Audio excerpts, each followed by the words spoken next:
I think it's important to realize that we set our own rules. And when I say that, I really just mean the conditions that we place ourselves under when it comes to trying to achieve anything, or especially giving ourselves some sort of happiness, some sort of contentment in being who we are, has to be given by us. I think a lot of times we wait. We wait for the world to show us, or we wait for ourselves to align to a certain something without recognizing that alignment is a conscious choice that we make. It's not about waiting for the right time, it's about being the right person. And it's not about overzealous thought about it either. I'm recognizing that in our thought, in our preoccupation and obsession with the words that we use about our goals, about ourselves, about this, about that, we lose track of the feelings that they inspire. And when I say that, I really just mean we have to be careful with the words that we use to define ourselves and define the path that we're on. I think that it's not the path that needs affirmation, it's itself, but I don't think that to say that the path is not important or to say that your goals are not important, but to say if you never give yourself enough to get, you won't get anything. And it's about giving yourself enough, and giving yourself enough in regards to your perspective, in regards to the love you have for yourself, in regards to making sure you're not making yourself jump through so many hoops in order to be happy where you are, in order to find contentment where you are. I think that some of the most beautiful parts of the lives that we live and the most beautiful parts of who we are expressed in our day to day, are expressed in the most boring times, are expressed whenever we're seeking expression from the world. And that's why I think it's important to pay attention to yourself. Not in a sense to say be narcissistic or only care about your viewpoint, but recognize your viewpoint is what you experience. And it's the only thing you experience. So it's important to experience it wholly, fully, and intently. And intently in a way of actually learning to be intimate with the life that you live. I recognize that it's really just about a confident expectancy. It's about looking towards the future and looking towards what is yet to come with a smile. Not necessarily saying you historically have had something good happen to you or anything in that regard. It's not about, you know, what you think would happen. It's about how you feel now. We have to recognize that how we feel now and what our net total of thoughts is what we experience. We are constantly experiencing the most repetitive, most dominant thoughts that are going about in our head. And I think if we want to ever break the cycle, we have to be outside of it. And to be outside of it is to instantiate something new. It's to say to yourself, oh, I can do this. Or I'm happy where I am. Or I'm happy being myself. Or I have everything that I need in order to be happy. And you will. Because happiness has never been defined by a set amount of material things, a set amount of things or events or things to take place. It's always been about your relationship to the world around you and your relationship to yourself. And sometimes the world around you doesn't always look in a way that's befitting, but it's not about that. It's about your perseverance through those times where it doesn't look like it's working in your favor. Because as long as you're working in your favor and you're a part of the world, then the world is working in your favor too. And it's important to give yourself some sort of validation and validity in doing that. We get to decide what makes us happy. We get to decide what motivates us, what drives us in any given moment. Like just yesterday, I was reading a dictionary. And while I was doing it, I was being intent in making sure I was being happy while doing it. And I don't mean that to say that I was, as soon as I opened it, I was happy. But to say that happiness is a feeling. It's something that we can think back to. You can imagine the feeling of being happy. And in essence of feeling, you are happy while thinking about that quote unquote happiness. And sometimes it's easier, sometimes it's harder to just shift how you feel in any given moment. But that's what I think the present moment is for. It's to give yourself an opportunity to truly choose something that's beneficial to you. And I think to get to this present moment, because there's always something I talk about, and I think many people talk about the present moment, they don't often point a way to get there because there's no set way to get there. The present moment is always here. There's nowhere you have to get, there's somewhere you have to be. And you have to be content in being there. And that's the only prerequisite. And I think some of the easiest ways that I found to do something like that is to do the things that make me feel most like myself. To do the things that actually give me a chance to stop the performance. To stop worrying about how other people think about this. To stop worrying about how this relates to the grand scheme of this, that, and the other. And start doing things to just do them. Start doing things for what they inspire within me. And doing things for what they quote unquote bring. I think the biggest lessons that we ever learn in life aren't necessarily from us seeking them out. They're from our willingness to listen to them, our willingness to be where we are, and our willingness to accept where we are, and accept that we're the ones who get to define this moment that we're in, so long as we're present enough to do so. And I don't mean that to say in every single situation that's negative. Like if you're in some actual dangerous situation, you shouldn't just sit there and be like, well, I'm happy. I don't mean that at all. I really just mean that to say, whenever we're overthinking, stuck in our mind, or in some rut where we feel like the world isn't working in our favor, it's all because of the perspective that we're having on it. I think fear and faith are two sides of the same coin. One's belief in the negative and one's belief in the positive. And both of them are belief. Neither of them are grounded in any real efficacy. Neither of them have happened yet. So it's important to give yourself what you want to get. You have to give yourself enough to get. If we're constantly living in our fear about what has yet to come, then what is yet to come will constantly be feared. Because we're fearing parts of ourselves. We're always going to carry that fear into the next situation. So it's not even about what we see in the external sense. It's about what we see within ourselves and how that thing within ourselves is projecting onto the world we see around us. That's why I think it's important to give yourself positivity now and be that person, quote unquote, now. There is no separation. There is no way you have to act in order to be happy in being who you are.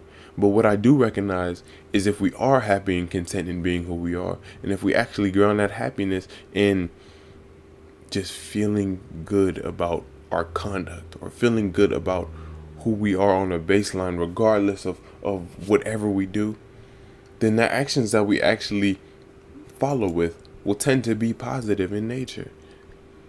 You don't see a lot of happy people, like truly happy people, doing a lot of negative things to others. Because if happiness is if happiness is derived, if happiness is derived by you just feeling good in who you are, derived from your conscious intention to resonate with your own happiness, to resonate with who you are, then when you encounter others, when you encounter any other situation that takes you away from that, quote unquote, it won't be a relationship of, oh, I need to put that thing down, or I need to be negative towards that something to mitigate it. No. If you can recognize that our happiness can be derived from who we are, then we won't depend on external circumstances to be a certain way in order for us to maintain our happiness. All we'll have to do is be content where we are. All we'll have to do is make sure we're maintaining our own consciousness, our own awareness of who we are and how we feel in any given moment. When we're sad, whenever I feel any type of negativity, especially in the last few days, it hasn't been about just ignoring the feeling, but recognizing where its roots stem. And a lot of times our negative feelings are grounded in the past, in relationships to something that no longer exists, in relation to a moment that no longer exists. So if I'm constantly degrading my current moment in reference to what has already passed, then I'm living in the past. But if I'm able to bring myself to the present and try to instantiate some type of happiness, tell myself, any type of affirming some things, make life intimate, look outside and say it's beautiful. Read a book or do something that contributes to you and say, I'm thankful that I'm able to do this for myself. Or even just sitting alone with your thoughts, even just being able to breathe at times is a gift. And I think it's a gift that we have to give ourselves by being in the present. because that's the only place where we can receive anything. And I think a lot of us are caught up in this future idea, like, oh, I'm gonna grind for this amount of time, and then in weeks and months I'll finally be able to be happy. I'll finally receive this, I'll finally receive that. And that receiving won't do much for you in the long grand scheme of things. And I don't mean that to say we shouldn't be driven towards doing whatever we find purposeful, we find intentional, we find important. I think all of that stuff should be done. But I think while it's being done, we need to consider that a hoop that we have to jump through for happiness. In that way, whenever we do anything, we don't have to shift the way we feel. We don't have to degrade who we are. We don't even have to make any stark reference to who we used to be in order to be where we are. All we have to do is continuously be present and wait for life to unfold. There are many things that we don't know will happen. There's much to experience, and there's much more of yourself to become aware of. But what I'm finding is, when you're coming into more awareness of yourself, it's important to have somewhat of a good perspective and mentality. So you find the good parts. So you find ways to address even the negative parts in a positive way. And that way we're not constantly cyclically harking on ourselves and contributing to our own negativity in a way that won't actually allow us to grow in the ways that we want. You know, it's always about the love that you give to the present moment and making sure you're, in a way, carrying yourself with you by letting yourself go. And what that means to me is recognizing that letting go is what makes it stay in a lot of ways. And what that means is recognizing that your positive attributes, the parts of yourself that you love, it's important to consider them to be inherent to who you are. Like, if you go out there and do something helpful for your community and you feel good about that, don't say, oh, that action was good. Say, I was good for doing that action. And not in a way to say constantly do stuff to affirm yourself and only do it for how it makes you feel, quote unquote.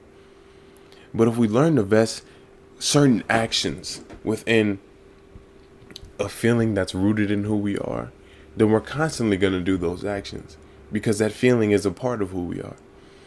It's important to recognize what we're making inherent to our character. I think a lot of us have certain negative expressions or certain negative thought patterns that we consider to be a part of who we are, that we consider to be who we are in general. And I think as long as we consider those parts to be fundamental, as long as we consider those parts to truly be who we are, then they will be. And they'll be expressed in each and every one of our actions.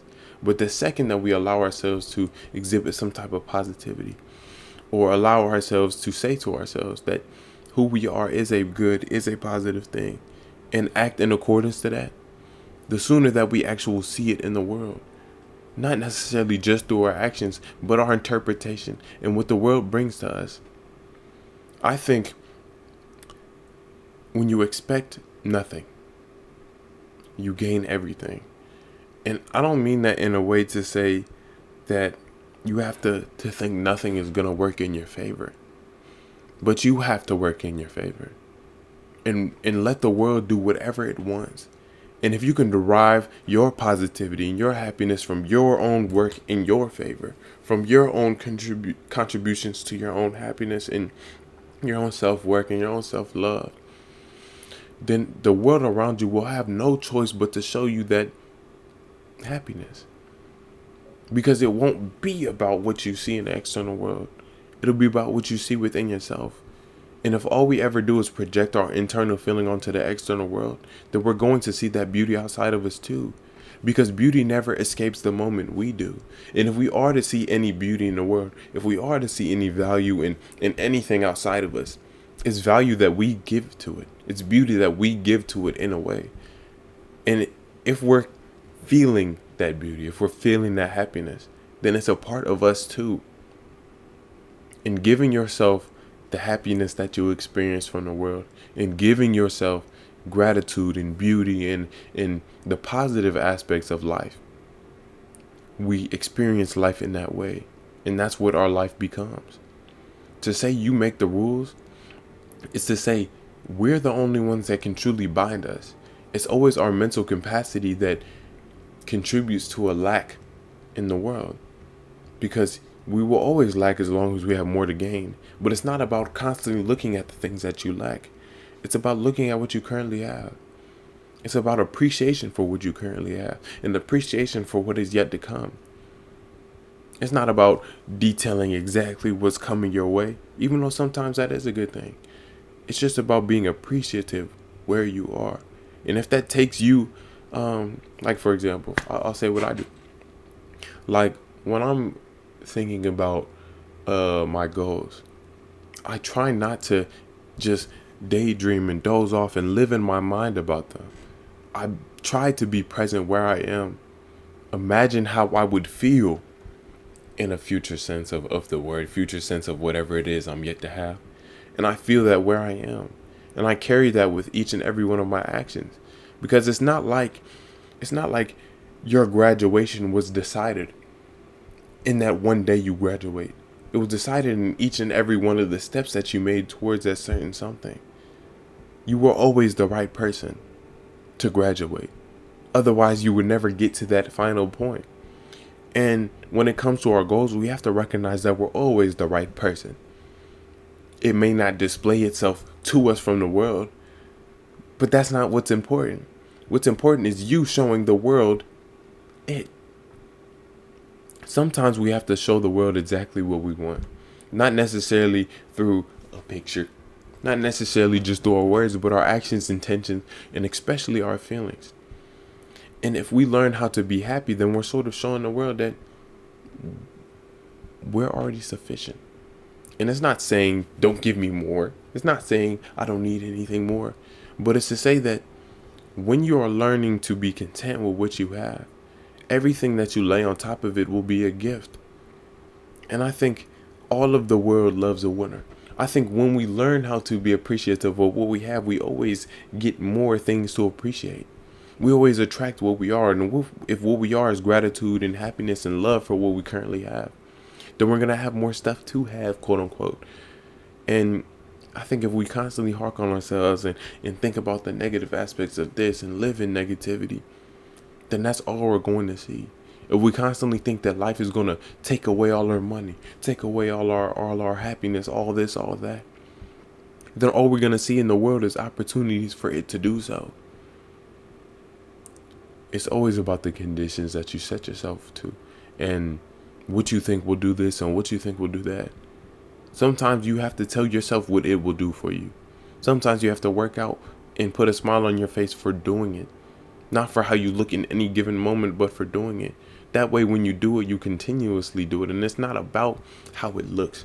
It's about what it does for you, how it makes you feel. Its overall benefit to your health, its overall benefit to your life.